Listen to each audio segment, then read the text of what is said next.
Assalamualaikum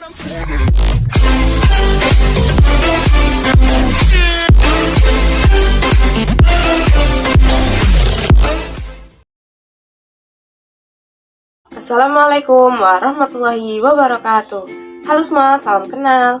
Saya Nova Miratul Husnia dari Universitas Nurul Huda, Fakultas Agama Islam, Program Studi Pendidikan Guru Madrasah Ibtidaiyah.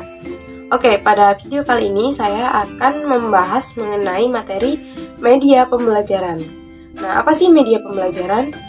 Pembelajaran sendiri adalah sebuah interaksi antara seorang pendidik dengan peserta didik.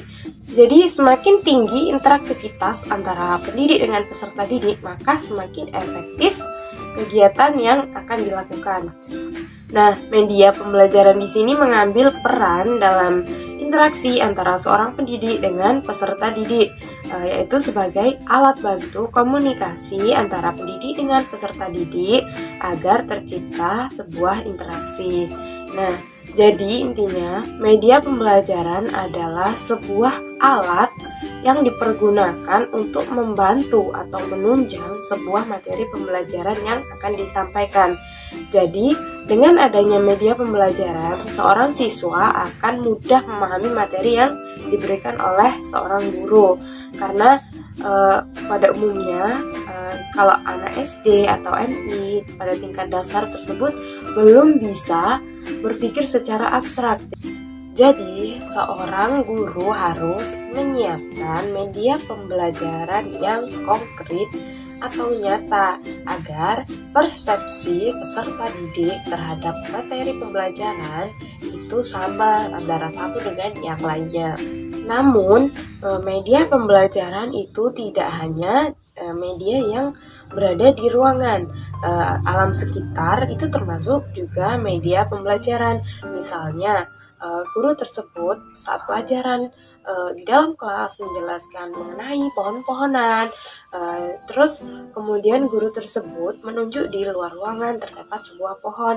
Nah, misalkan pohon yang ada di luar tersebut bisa bernapas, kemudian memiliki daun, memiliki akar. Jadi media pembelajaran itu tidak harus yang berada di dalam ruangan. Alam sekitar pun bisa menjadi media pembelajaran. Kemudian kita bahas tujuan dari media pembelajaran itu apa. Tujuan media pembelajaran yang pertama yaitu memperjelas suatu materi yang disampaikan oleh guru. Karena pada tingkat dasar belum bisa berpikir secara abstrak. Jadi apa yang disampaikan oleh guru, mereka belum bisa berpikir seperti apa benda yang dimaksud oleh gurunya tersebut. Misalkan, guru membahas pelajaran IPA yaitu materi tentang sel. Kemudian siswa tersebut belum tahu nih sel itu seperti apa. Karena sel tidak dapat dilihat dengan mata. Sel dapat dilihat dengan sebuah alat. Nah, jadi seorang guru tersebut menyediakan sebuah media berupa gambar ataupun alat peraga yang berbentuk sel kulit kepada siswa. Jadi persepsi peserta didik terhadap sel yang dimaksud oleh seorang guru tersebut itu sama semuanya. Tujuan dari media pembelajaran yang kedua adalah mengatasi keterbatasan tenaga. Misalkan materi yang disampaikan oleh seorang guru tersebut itu lumayan banyak, bisa dikatakan banyak. Jadi seorang guru tersebut dapat menyediakan atau menampilkan sebuah media pembelajaran agar guru tersebut tidak terlalu mengeluarkan banyak tenaga. Jadi dengan adanya media pembelajaran tersebut, siswa dapat mengerti apa yang dimaksud oleh guru tersebut tanpa guru menjelaskan terlalu panjang. Nah, kemudian maksud dari mengatasi keterbatasan daya indera, misalkan nih, gaya belajar seorang siswa itu kan berbeda-beda. Ada yang visual, audio, ada yang kinestetik. Jadi, kalau misalkan guru hanya menjelaskan secara lisan, maka yang dapat mengerti materi tersebut adalah seorang siswa yang memiliki gaya belajar auditory. Cuman untuk siswa yang gaya belajarnya kinestetik dan visual, mereka kurang paham dengan materi yang disampaikan oleh guru tersebut. Jadi seorang guru harus menampilkan sebuah media pembelajaran agar seorang siswa yang memiliki gaya belajar visual dengan kinestetik, mereka dapat memahami materi tersebut. Karena kalau misalkan dijelaskan secara lisan itu, seorang siswa yang gaya belajarnya visual dengan kinestetik itu kan hanya mengandalkan penglihatan dengan praktik. Nah, kalau pendengaran kan mereka kurang bisa memahami. Jadi siswa tersebut belum bisa memahami secara keseluruhan apa materi yang disampaikan oleh guru. Jadi seorang guru tersebut intinya harus bisa mengetahui karakteristik dari seorang peserta didiknya, bagaimana gaya belajarnya, bagaimana cara dia mendengarkan, cara memahami materi, agar seorang guru tersebut bisa menyediakan sebuah media pembelajaran yang sesuai dengan karakteristik dan gaya belajar seorang siswa. Oke, tujuan dari media pembelajaran yang ketiga adalah meningkatkan gairah belajar. Jadi maksudnya seorang siswa ini lebih bersemangat, lebih antusias dalam mengikuti proses pembelajaran karena seorang guru tersebut menyediakan media pembelajaran. Misalkan seorang guru menyediakan media pembelajaran seperti animasi, PowerPoint, ataupun yang lainnya. Misalkan pada sekolah tingkat dasar, mereka kan dunianya masih dunia bermain, kemudian seorang guru tersebut menyediakan media pembelajaran berupa video animasi. Jadi mereka tergerak untuk memperhatikan apa isi dari video tersebut karena video yang ditampilkan tersebut menarik untuk anak-anak, untuk anak tingkat dasar. Kemudian tujuan dari media pembelajaran yang selanjutnya yaitu memfasilitasi peserta didik untuk berpikir mandiri. Jadi media pembelajaran di sini bertujuan untuk membuat siswa tersebut berpikir mandiri. Misalkan seorang guru tersebut memberikan sebuah media pembelajaran berupa video pembelajaran dan guru tersebut memberikan tugas kepada siswa untuk memperhatikan apa yang ada dalam video tersebut. Jadi dengan begitu mereka bisa secara mandiri berpikir apa-apa saja yang terdapat dalam video tersebut.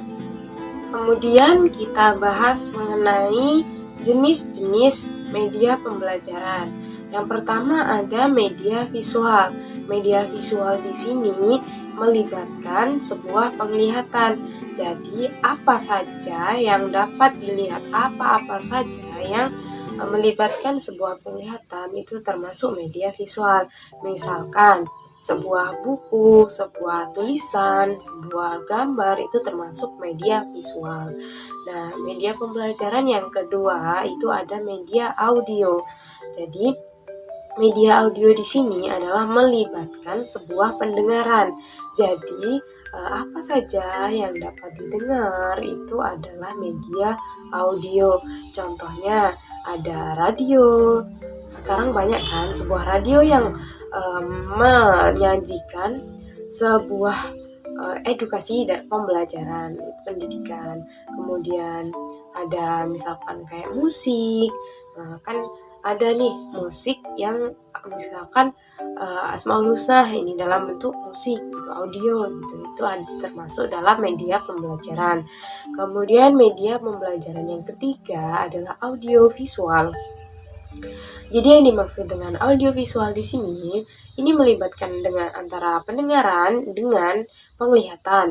Misalkan televisi, itu kan di televisi sekarang kan ada edukasi pendidikan untuk anak-anak gitu. Jadi dalam media audiovisual ini siswa dapat mendengar sekaligus melihat materi yang diberikan oleh guru tersebut. Misalkan guru menyajikan sebuah media pembelajaran berupa video animasi beserta penjelasannya. Jadi ada videonya dan ada suara yang menjelaskannya. Kemudian media selanjutnya ada media tiruan.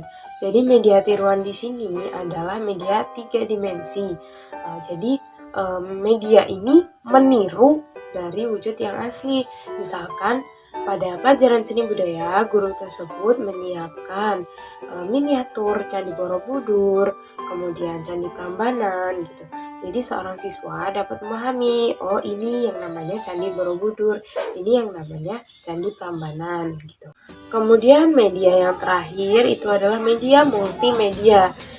Jadi media multimedia ini adalah media yang sudah canggih tentunya pada zaman era modern ini. Jadi multimedia ini melibatkan sebuah teknologi, misalkan ada sebuah aplikasi untuk anak belajar, misalkan pembelajaran bahasa Inggris. Jadi aplikasi tersebut bisa digunakan untuk anak-anak belajar bahasa Inggris. Nah, itu tadi pembahasan mengenai media pembelajaran. Jadi dapat kita simpulkan bahwa media pembelajaran adalah sebuah alat yang sangat bermanfaat sekali tentunya ya. Jadi media pembelajaran adalah sebuah alat yang mempermudah, sebuah alat untuk mempermudah seorang pendidik menyampaikan materinya kepada peserta didik. Media pembelajaran ini sangat membantu sekali ya teman-teman. Kalau misalkan guru tersebut menggunakan media pembelajaran, siswanya dapat mudah memahami, kemudian dapat bersemangat dalam belajar, dan siswa tidak bosan tentunya. Mungkin itu saja penyampaian materi mengenai media pembelajaran dari saya. Apabila ada kesalahan, saya mohon maaf. Kepada Allah saya mohon maghfirahnya. Semoga bermanfaat bagi kita semua. Saya akhiri. Wallahul muwaffiq ila aqwamit thoriq. Wassalamualaikum warahmatullahi wabarakatuh.